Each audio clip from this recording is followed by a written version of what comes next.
Kung magro-road trip kayo sa Albay, pwedeng stop over ang mga tindahan ng pinagmamalaki nilang bersyon ng puto.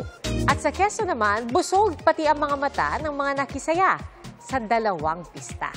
At yan ang biyaheng saksi ni Denise Abante ng GMA Regional TV, Balitang Southern Tagalog.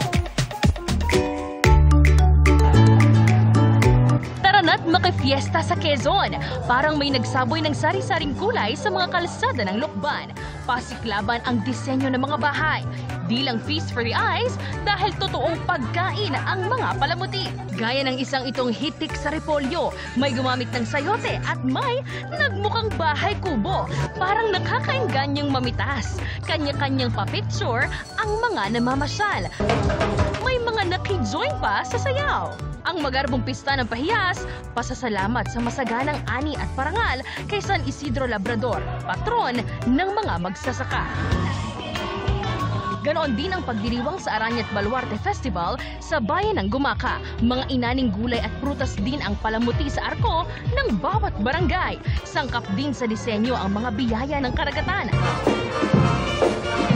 At kasunod ng pagdaan ng prosesyon ng imahe ni San Isidro Labrador, #blessed ang mga residente at bisita, ipinamigay sa kanila ang mga palamuting pagkain. Hanggang katapusan ng Mayo ang pista.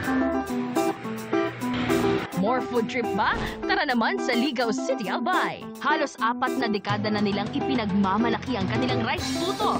Tunghayan sa tabilang ng kalsada ang paghalo ng mga rekado.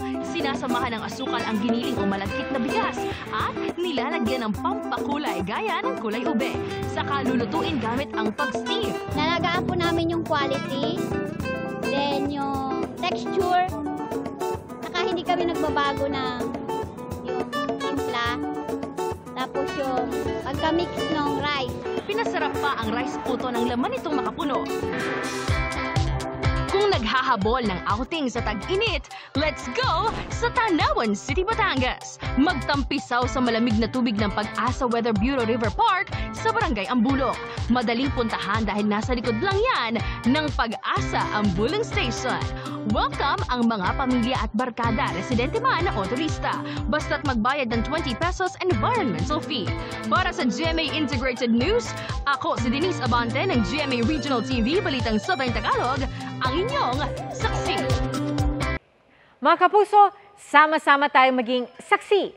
Mag-subscribe sa GMA Integrated News sa YouTube at para sa mga kapuso abroad, samahan niyo kami sa GMA Pinoy TV at sa www.gmanews.tv.